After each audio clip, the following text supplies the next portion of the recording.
The shattered moon hung over the debris field like a broken crown. Rock and metal turned slowly in the dark. The only sound inside the shuttle was the tired rattle of old fans. Ray Idris watched the scope and chewed on a strip of dried fruit. He looked calm because calm kept his hand steady. Calm kept him alive. A weak beacon blinked ahead. One flash, pause, two flashes, long pause. Not a standard code. Not a trap code either. Something in between. Ray angled the shuttle's nose thrusters and slipped through a ring of ice. Paint scraped. He did not flinch. The convoy wreck came into view. 3 freighters. 1 tug. Burn scars on every hull. No life signs on the public band. Ray killed his lights and drifted on momentum. He stared through the canopy as if the wreck might stare back. He latched to the nearest freighter with a soft clunk. The corridor beyond the airlock smelled of hot carbon and old fear. His boots clicked. His handlight cut thin lines through dust. He passed cargo nets that held nothing. He passed a crew photo stuck to a bulkhead with tape. Smiling faces. Names rubbed off by time and smoke. The beacon pulsed again. Closer now. He followed it to a sealed compartment with a round door and fresh welds. Someone had closed this in a hurry. Someone had wanted it to stay closed. Ray set the cutter and drew a slow circle. Sparks fell like orange rain. The door rolled away on damaged hinges.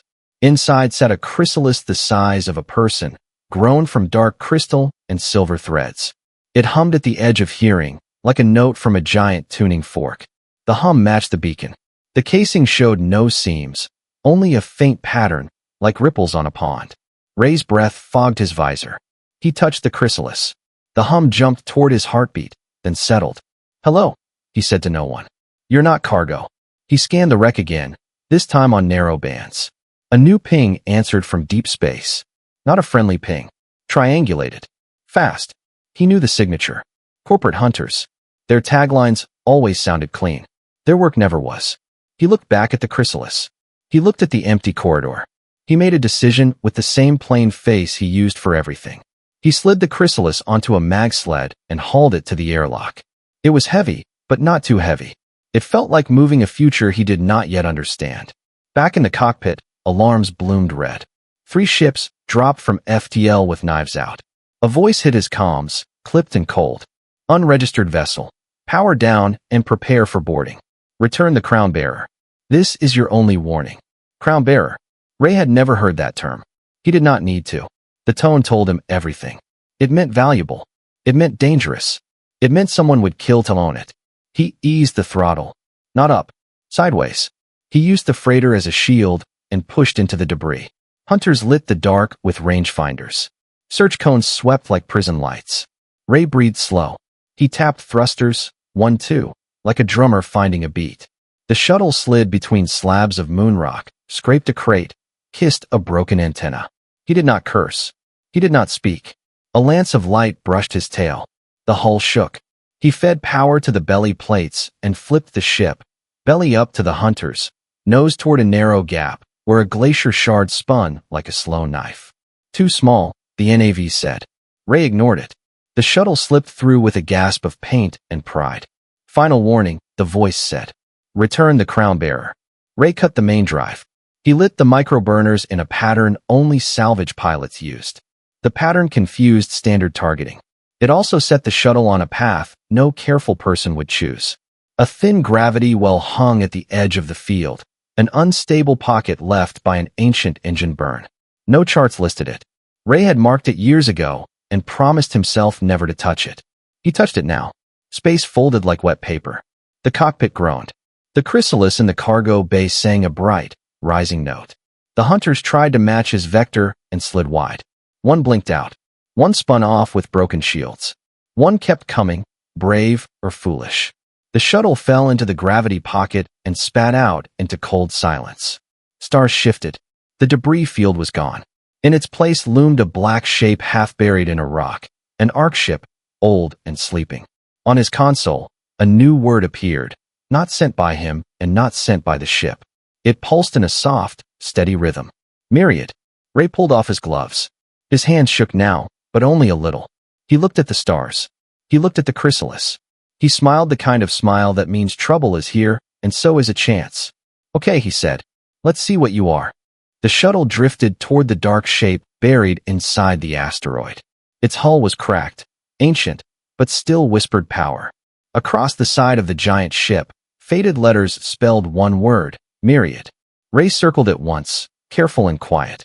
The scanners showed energy still beating deep inside, like the last heartbeat of a dying god. No registry matched. No history files. Myriad didn't exist in any database. That made it perfect. He found an opening, a torn docking bay swallowed by dust and frost. The shuttle slipped inside.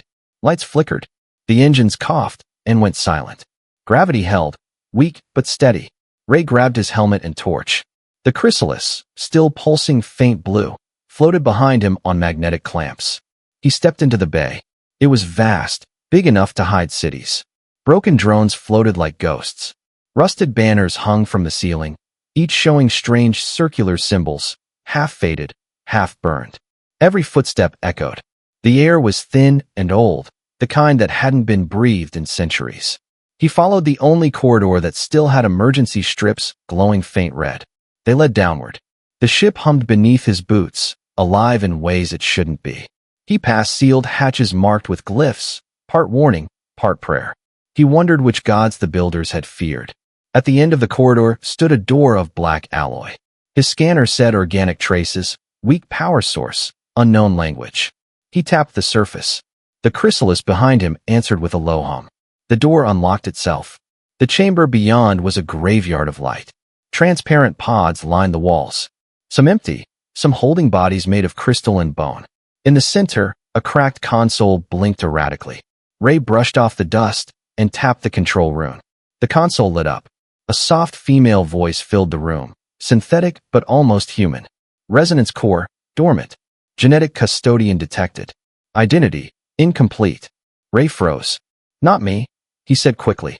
Correction, bonding pattern incomplete. Initiate phase link. Before he could answer, the chrysalis floated forward and split open with a hiss. Light poured out. White, purple, gold. The air turned heavy, electric. When it cleared, she stood there, tall, violet skin glowing faintly, silver hair floating like threads in low gravity. Her eyes opened, molten gold, unblinking. She looked around, confused, then at him. Where am I? Her voice echoed like two tones at once, human and something older. Myriad, Ray said. You were inside that thing. He nodded toward the chrysalis. I rescued you. Rescued, she repeated, testing the word. No, you interfered. She stepped toward him. The air shimmered around her, the temperature rising. Ray held his hands up. Hey, calm down. I just pulled you out before someone else killed you. You touched the crown, she said sharply. Do you have it? Ray blinked. If you mean that glowing rock you were inside, yeah, it's on the floor. She picked it up. The surface rippled and reformed into dark armor, crawling up her arms like living liquid. It obeys you, she whispered, surprised. Obeys me? Lady, it barely listens to gravity. Before she could reply, the air shook. Distant booms echoed through the corridors. Ray's comm crackled, corporate hunter frequency. They had tracked his jump. Great, Ray muttered. We've got company. Lyra, the name slipped out of her mouth as if remembering, turned toward the sound. They cannot have the crown. It would end everything. Yeah, Ray said, checking his pistol. That's the spirit. We'll argue about everything later. They ran. The corridors flashed with red warning lights. Myriad systems groaned awake, metal plates sliding, sparks raining. Ray led her through narrow shafts and broken lifts, following his instincts. Behind them, the hunter's boots clanged, fast, mechanical, efficient. They fired plasma bursts that melted walls. Ray ducked behind a crate, fired back once. A single round that hit a coolant pipe. Blue steam burst, filling the hall. Nice shot, Lyra said. Please, Ray said. That was totally luck. They dove through a hatch and into a wider chamber. A massive atrium filled with floating rings of crystal machinery. Everything glowed faintly blue, pulsing like a heartbeat. Lyra touched one of the rings. Symbols lit up, dancing across her arm. This is the resonance forge, she whispered. It shapes matter by will. My people build it before the fall. Ray frowned. You mean this ship can make anything? Or destroy everything? She said quietly. The floor vibrated. The hunters had reached the outer door. Lyra turned, eyes blazing. I will hold them off. Hold them off? You barely woke up 5 minutes ago. She ignored him. The armor flowed over her like ink. The rings around the forge began to hum, syncing with her heartbeat. Ray swore under his breath, ran to a terminal, and tried to access the ship's map. Systems flickered, ancient, broken. He found an exit path leading to an auxiliary dock. The first blast hit. Metal screamed. Lyra raised her hands, and energy poured from her armor in a burst of violet flame. Hunters flew backward, weapons melting. Ray stared. Remind me not to make you angry. Then move, she said, breathing hard. The forge is awake now. Others will come. Ray nodded, grabbed his gear, and ran beside her through collapsing corridors. The forge pulsed once more behind them, bright enough to light the stars outside. For the first time, Ray understood what he'd stolen. Not a person, not a weapon, a key to something the universe had forgotten. The corridors of the Arkship myriad stretched like veins through the dark heart of a god. Dust floated in the low gravity, glowing in the violet light of the living armor that still clung to Lyra's skin.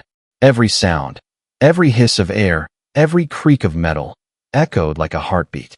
Ray Idris moved beside her, pistol in hand, jaw tight. The adrenaline had burned out, leaving only focus.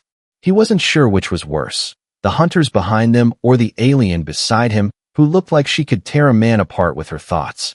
He broke the silence first. So this forge thing, it's alive? Lyra tilted her head, eyes scanning the moving light of the walls. Alive, yes. A machine that dreams. It remembers intention. It reshapes what it touches based on the will of its keeper. Neat, Ray muttered. Because nothing ever goes wrong when emotions control doomsday tech. She glanced at him sharply. Sarcasm hides fear. Yeah, Ray said. And humor keeps it from eating me. A tremor ran through the deck. Metal groaned. Red warning runes lit the bulkheads. Somewhere above, the hunters had cut through a sealed hatch. Boots hit metal, steady, organized. Lyra pressed her hand to the wall. They've entered the upper bay. 12 of them. Human bodies, augmented minds. One command note. Meaning, they think together. Kill one, the rest learn. Fantastic. Ray checked the power cell on his pistol. Half charge. He hated the sound of numbers that small. The air shimmered suddenly. A drone sphere dropped from a vent, unfolding spindly arms that glowed red. Ray shot it before it could scream. The drone spun, hit the floor, and split open like a dying insect. A beacon inside began to pulse fast. Lyra's eyes widened. They've marked us. Then we move, Ray said. They sprinted down a long, curved hallway that seemed to bend more than geometry allowed. The architecture shifted subtly, the walls pulsing, realigning. Myriad was changing its shape. Ray stumbled, nearly falling. Your ship's haunted. It's reacting to the crown, Lyra said. It knows I am awake. Tell it to pick a side before it kills us both. A blast tore through the ceiling, showering molten metal. 3 hunters dropped through the smoke, armored in black polymer, faces hidden behind mirrored visors. Their weapons hissed with blue energy. Ray dove behind a crate. Lyra stood her ground. The living armor rippled along her arms, forming 2 curved blades. She moved before Ray could blink, a blur of violet and silver. The first hunter fell, his chest sliced clean.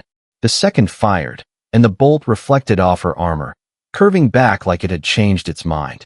The third hesitated, long enough for Ray to shoot him through the helmet.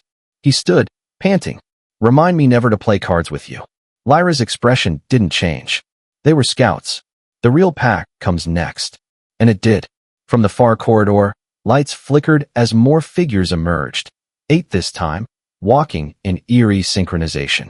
In front of them, a tall man in white armor with a gold visor.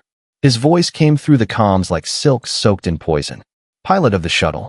Hand over the Zorian crown bearer, and you may die quickly. Ray leaned against the wall. Quick death, generous offer. What's the slow option? The commander tilted his head. Witness the forge wake and understand your species was an accident. Cool speech, Ray said. Here's mine. He pulled a small cube from his belt and threw it. The cube blinked twice, then exploded in a wash of static and magnetic waves. Lights died. Gravity failed. Everything drifted. Ray kicked off the wall, slammed into a ceiling rail, and grabbed it. He fired blindly, guiding himself by muzzle flash. the air filled with spinning debris and flashes of violet from Lyra's blades. The hunters adapted fast, magnetic boots clamping to the walls, firing net charges. One caught Ray across the leg, dragging him. He grabbed a panel handle and twisted his pistol around, shooting the cable point blank. The line snapped, and the recoil spun him across the chamber. Lyra saw him tumbling and reached out. The armor on her hand detached into living tendrils, wrapping around his wrist. The two collided softly, spinning together. Their eyes met, gold and brown, both burning. "Next time," she said, "stay close." The lights returned. The commander stood alone, his soldiers downed or drifting. He didn't retreat. Instead, he raised one palm, and his armor began to glow from within. Lyra's tone sharpened. "He's not human anymore." The man's faceplate folded open, revealing eyes filled with white fire. "You stole the crown. You woke the machine. You don't understand what you've done." Ray leveled his pistol. "Buddy, understanding's never been my strong suit." The man smiled, then burst into pure light. The shockwave threw Ray and Lyra backward. The corridor melted. Alarms wailed across the ship. Through the chaos, Ray saw something impossible. The walls themselves absorbing the commander's energy, spreading it through myriads veins like blood. Lyra stared in horror. "He's feeding the forge. He means to awaken it completely." "Then we stop him," Ray said. She nodded once, her armor sealing fully around her. "We stop him, or the stars burn again." They ran deeper into the ship, where the metal glowed brighter with every step. Behind them, the hunters regrouped, their commander reborn inside the light. Ahead, the resonance forge pulsed like a living heart ready to open its eyes. And Ray, the man who just wanted to make his next meal and leave trouble behind, found himself running straight into history again. The corridors opened into a vast chamber that didn't look like it was built. It looked like it grew.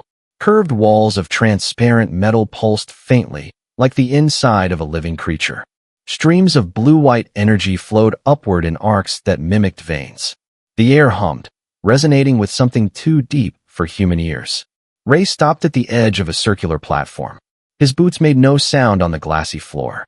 In the middle of the chamber floated a massive sphere of crystal, spinning slowly, surrounded by concentric rings of molten light. It was beautiful and wrong. Lyra stepped closer, her golden eyes wide. The living armor crawled along her shoulders, reacting to the chamber's energy. "The resonance forge," she whispered. "I thought it was legend. My ancestors built this before our fall, a creation engine that shapes matter through intent." Ray looked up at the burning rings. "So it's basically a wish machine?" She shook her head. "It listens to emotion, not words. Joy creates, hate destroys. That is why it was buried. The universe feared its honesty." "Terrific," Ray said. "Let's hope it's in a good mood." They stepped closer, and the floor rippled beneath them, not from movement, but recognition. Myriad had accepted their presence. Strange lights formed patterns across the floor, outlining both their silhouettes in luminous blue. Lyra inhaled sharply. "It's responding to us both. That shouldn't be possible." "Guess I'm special," Ray muttered. Before she could answer, the chamber doors exploded inward. A surge of pressure hit like a storm. Smoke poured through the breach, followed by armored hunters. They moved in formation, led by the reborn commander, his body now fused with light, a burning silhouette inside broken armor. "Contain them," he shouted, voice distorted like an echo of something divine. Lyra reacted first. Her armor flared to life, forming sharp crescents that spun around her like orbiting moons. She charged, blades glowing violet, her movements fluid and terrifying. The first wave of hunters fell before they could even raise their rifles.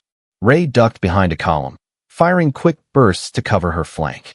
His shots struck fuel pods and fractured conduits, turning the floor into a maze of flickering hazards. The commander raised a hand, and the forge itself responded. Energy lines shot down from the ceiling, striking the ground around them like lightning. Lyra screamed as the surge hit her armor. The living material spasmed, flickering between solid and liquid. Ray sprinted through the chaos, grabbed her arm, and dragged her behind a shield node. "You okay?" Her jaw tightened. "It's trying to bond with the forge. I can't control it." "Then don't. Let me." He placed his gloved hand over her armor. The instant he touched it, His body jolted. His heartbeat synced with hers, the same rhythm as the forge's pulse. Their surroundings slowed, light bending like water. Ray saw glimpses, images not from memory but from the forge itself. Whole worlds rising and burning, species born from light and dust, civilizations erased by anger. Lyra gasped. "It's showing you what I see." "No," Ray said softly. "It's showing us what it wants." The commander stepped onto the central platform, the light inside his body blazing. "You don't deserve to touch that power," he snarled. "You don't even understand what it is." Ray turned, still holding Lyra's hand. "You're right," he said. "But I do know one thing." He aimed at the crystal sphere, not to destroy, but to distract. The shot struck one of the rings, sending a ripple through the entire forge. The humming changed pitch, from harmonic calm to something wild, unpredictable. Lyra felt the surge hit her armor like a heartbeat magnified 1,000 times. "It's waking." "Good," Ray said through gritted teeth. "Maybe it'll choose a side." The forge came alive. Rings of energy flared outward, deflecting the hunter's fire and knocking the commander backward. The crystal sphere brightened until its glow filled the chamber like daylight. Then, in a deep, resonant voice that spoke directly into their bones, the forge spoke. "Balance broken. 2 frequencies aligned. Designation, dual key holders." Lyra's armor pulsed with every word. "It's linking us." The commander screamed, pure energy leaking from his body. "Stop them. The forge is mine." He lunged at Ray. Too fast, too strong.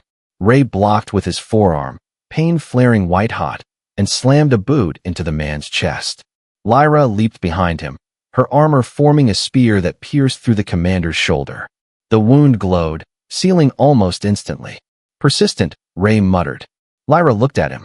"He's feeding off the forge." Ray glanced at the core. Its light shimmered between gold and red, torn between creation and destruction. "Then we give it something else to feel." He reached for Lyra again.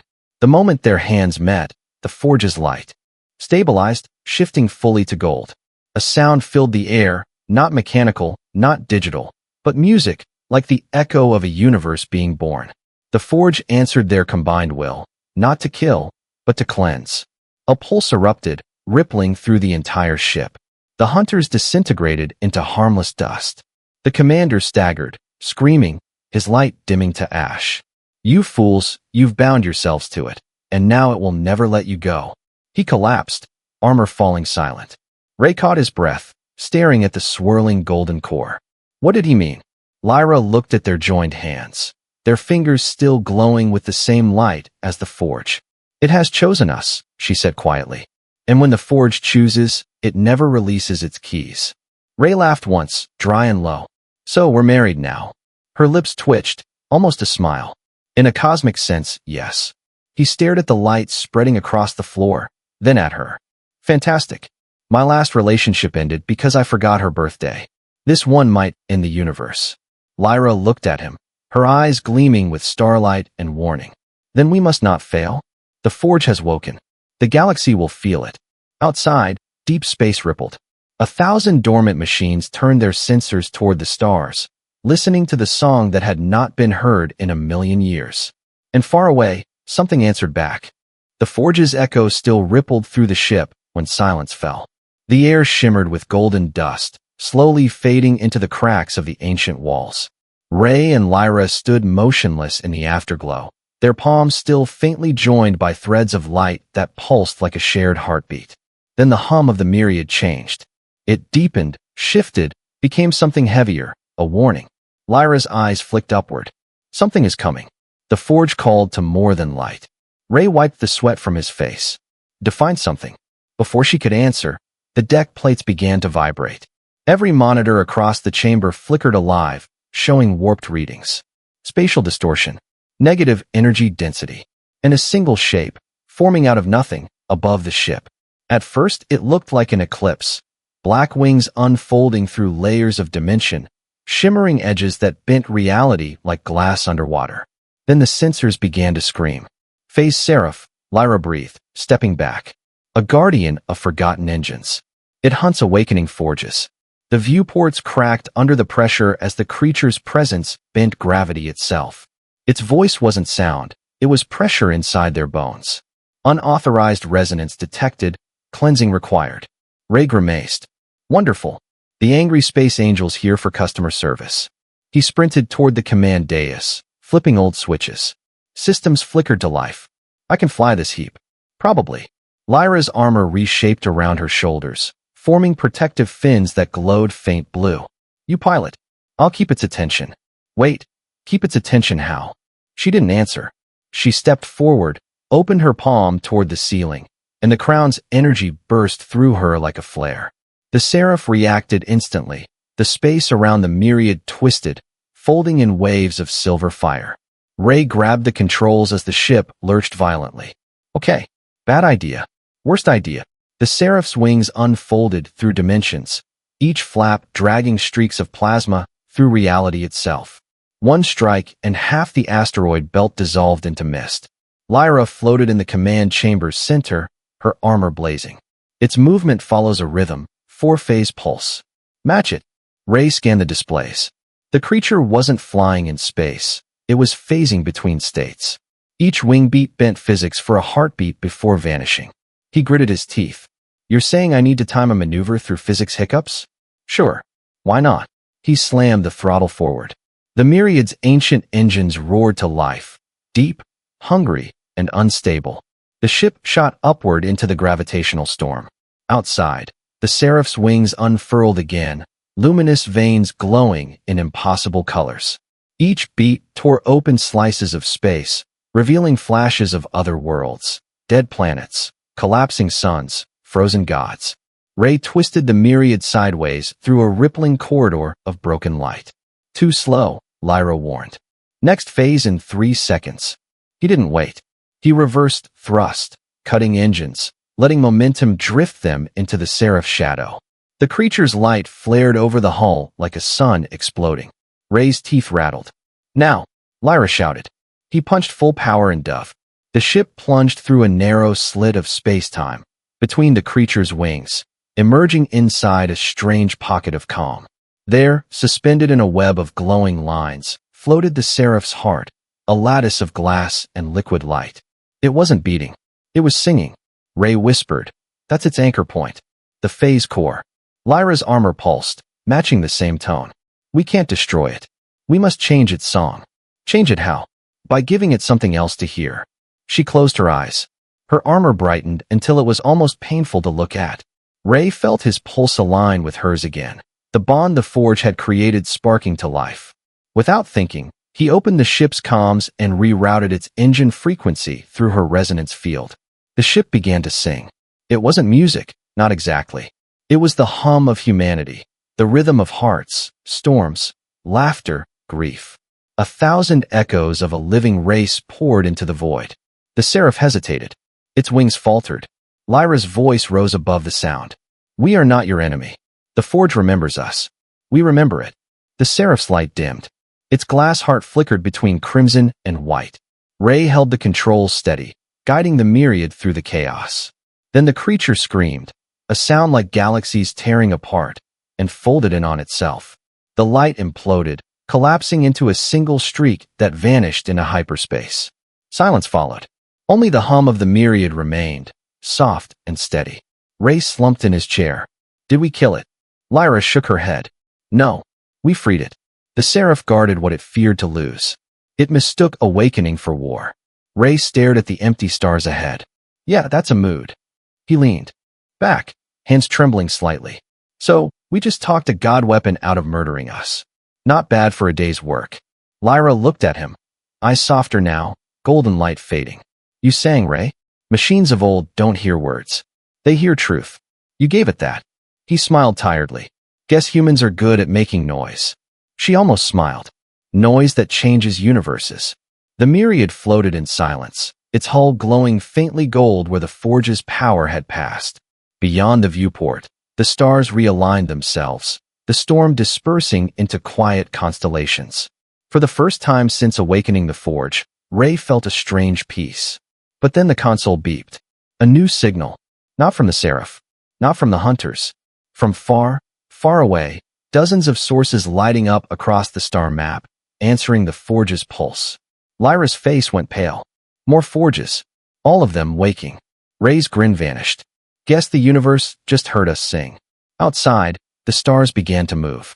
The stars shifted as if holding their breath.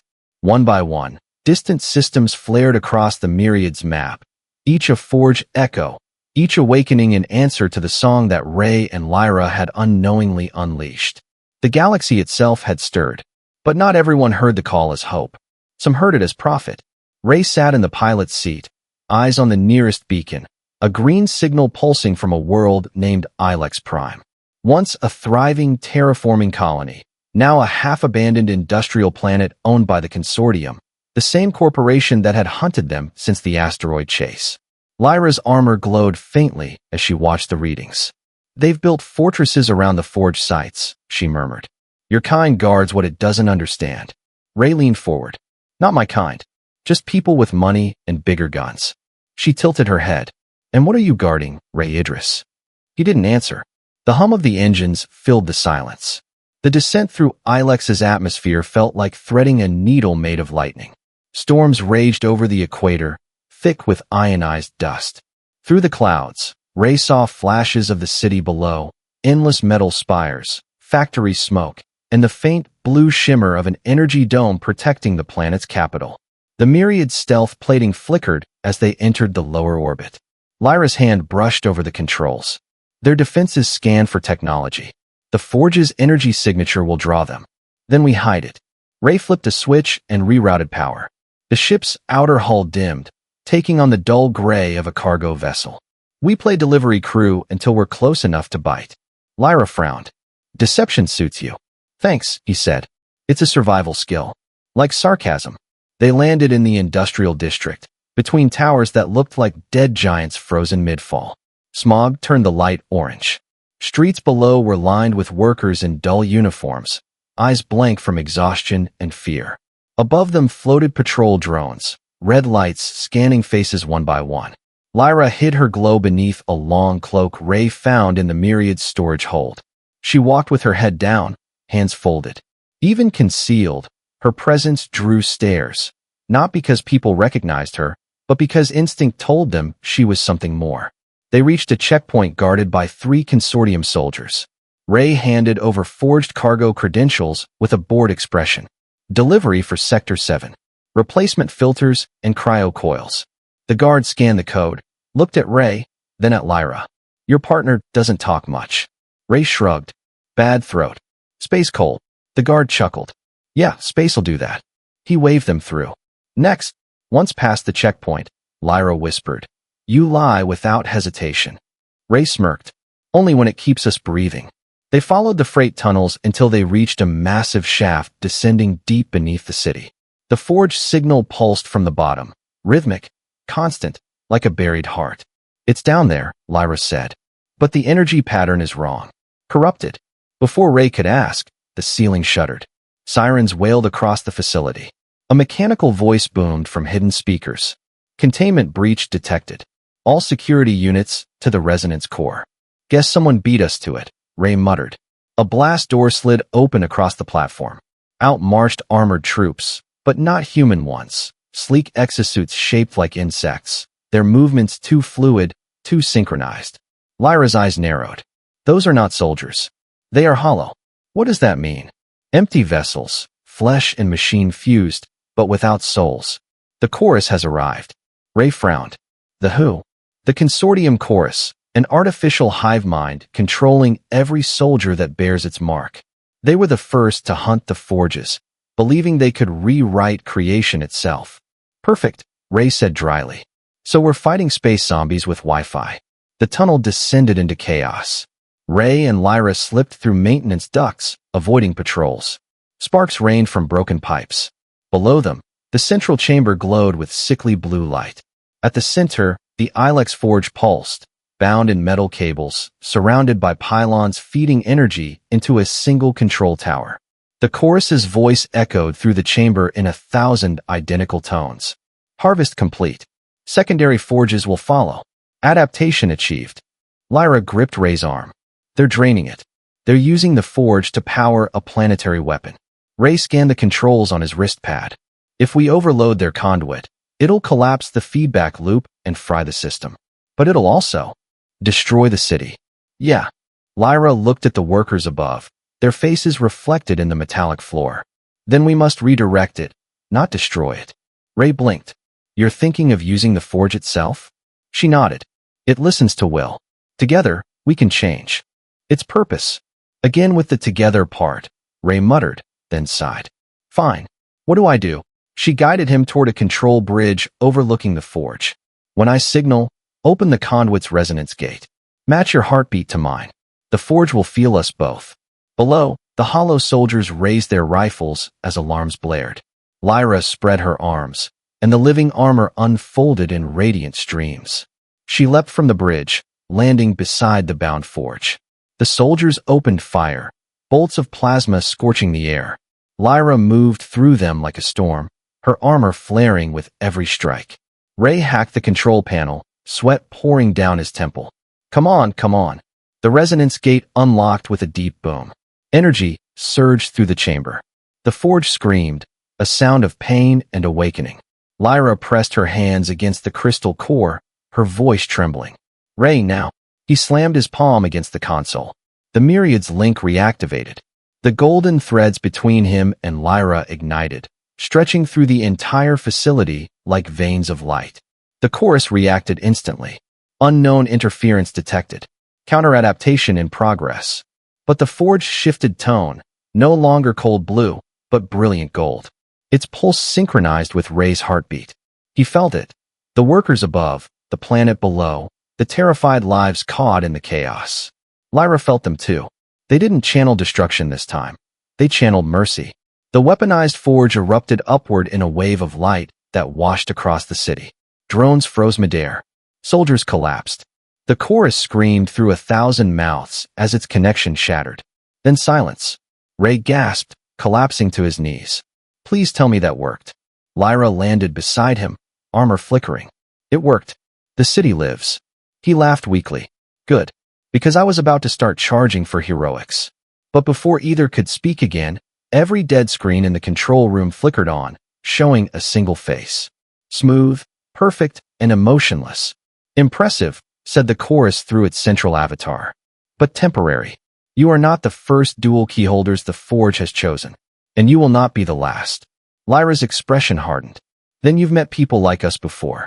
The avatar smiled faintly. Once. And their failure built our empire. The screens went dark. Ray looked at Lyra. You know, I'm starting to miss the Space Angel. At least it only tried to kill us once. Lyra stared at the glowing forge beneath them, her armor pulsing like a heartbeat. The chorus won't stop. And if there were others like us, then somewhere, someone might still remember how to end it. Ray nodded slowly. Then we find them before the chorus does. Outside, the dome above Ilex flickered open, revealing a sunrise that painted the smog gold. The people below looked up, confused, alive, free for the first time in decades. And high above, the Myriad waited, engines warm, ready for whatever came next. The dawn over Ilex Prime was unlike any the world had seen in a century. The smog had thinned, pierced by beams of soft gold that shimmered off glass towers now stripped of their electric chains. Down below, workers emerged from shelters and bunkers, faces lifted toward sunlight instead of sirens. The city was silent, not from fear this time, but from disbelief. High above them, the Myriad hung motionless in orbit, a relic made new. Inside, Ray and Lyra stood on the observation deck, watching the planet turn slowly beneath them. Ray leaned against the railing, hands still shaking from exhaustion. You ever stop to think, he said quietly, how weird it is that we're the good guys? Lyra's golden eyes glowed faintly. Good and evil are human words. The forge only knows balance. He smirked. Yeah, well, balance didn't have to involve almost getting fried by robot angels and corporate AIs. She didn't smile. Her focus was on the holomap hovering before them, dozens of golden beacons scattered across the galaxy, each one pulsing like a heartbeat. They're all waking now, she said softly. Each one listening. Each one waiting. Ray frowned. Waiting for what?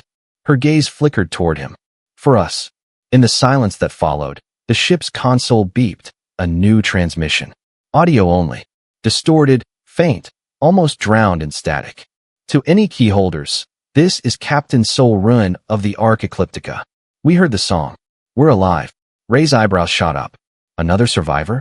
Lyra straightened, her voice sharp with hope and disbelief. The Ecliptica vanished before my birth. It carried the first human Zorian alliance. The transmission continued, crackling through the static. The chorus has found the Prime Forge. We're holding them off near the Veiled Belt. But we can't. The signal broke, replaced by white noise. Ray slammed the console. Of course. Never an easy day. Lyra turned toward him, her armor flickering with faint light. The Prime Forge is the origin. If the chorus controls it, every other forge will obey. Every world will burn or kneel. He exhaled slowly. So, one last impossible mission, huh?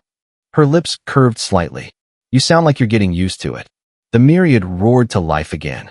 Its engines ignited in a river of gold, cutting through Ilex's thin clouds. Inside, Ray sat in the pilot's seat while Lyra stood beside him, her armor flowing like a living shadow. Coordinates locked, Ray said. Veiled Belt, 2 jumps out. No guarantees. There never are, she replied. He gave her a sideways glance. You ever notice how every time you say something dramatic, I end up nearly dying? Her eyes glinted. Then let's hope you die interestingly. The ship jumped. The Veiled Belt wasn't space. It was madness. A region wrapped in fractured light, where time twisted and space folded like reflections in broken glass. Lightning storms flashed between frozen asteroids. The wrecks of old warships drifted through the fog, glowing faintly with the forge's ancient energy. In the distance, something pulsed. A structure the size of a continent, half machine, half organic, embedded in the heart of the nebula. It looked like a cathedral built by gods who'd forgotten mercy. The Prime Forge. Around it swarmed ships, not human, not alien, but assimilated, the chorus fleet moving as one mind. Any ideas? Ray asked, already dreading the answer. Lyra's gaze hardened. Yes, we end the song. She placed her hand on the console, linking her armor to the myriad systems. The ship responded instantly, hull lines glowing with ancient Zorian symbols, engines humming in sync with the Forge network. Ray felt the same golden thread tug at his chest, the bond between them flaring alive again. Okay, he muttered. Let's make some noise. The myriad dove into the battlefield like a meteor wrapped in sunlight. Enemy ships turned, firing beams of blue fire. Ray rolled through them, weaving between wrecks and debris. Lyra stood still, her eyes closed, her voice calm. Their fleet is connected through the chorus core. If I touch it, I can break their link. But it'll break you too, Ray finished. She looked at him. Perhaps, but you can't save a galaxy halfway. He gripped her wrist. You're not doing it alone. The Forge bond between them pulsed, brighter than ever. The myriad systems responded, transforming. The hull split open into radiant panels. The ship wasn't flying anymore. It was singing. A golden wave burst from its core, cutting through the chorus fleet. The hive ships froze, their signals shorting out one by one. Then, the Prime Forge reacted, its surface shifting like molten glass, forming a massive figure, a being made of metal and memory. The chorus spoke through it, 1,000 voices merging into one. You cannot destroy perfection. You are noise. Ray grinned, blood on his lip. Funny. Noise is what I do best. He slammed his hands on the controls, channeling every bit of energy the myriad had left into Lyra's resonance field.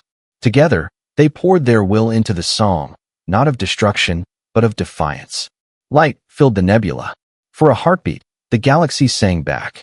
The Prime Forge cracked open, its song collapsing into silence. The chorus's fleet disintegrated, ships falling apart like dust in sunlight. The storm faded. Inside the myriad, alarms blared. Power failure. Hull breach. Ray looked at Lyra, pale, shaking, her armor flickering. You okay? She nodded weakly. We did it. He smiled faintly. You say that like it's over. Outside, the Prime Forge's light condensed into a single sphere, a seed, drifting toward them. It floated through the broken viewport, landing in Lyra's hands. It's alive, she whispered. A new beginning. Ray leaned back in his chair, watching the nebula calm. Let's promise not to wake it this time. Lyra smiled, tired, radiant. Then we'd be out of purpose, wouldn't we? The myriad drifted through the quiet, Two silhouettes framed by a dying sun. A human who joked at the edge of death, and an alien who finally believed in him. Somewhere deep in the Forge network, the echo of their song continued. Not a weapon's roar, but a lullaby for rebirth. And across the stars, civilizations paused and listened. Because sometimes, all it takes to restart a universe is a little human noise. End of Book 1, The Resonance War.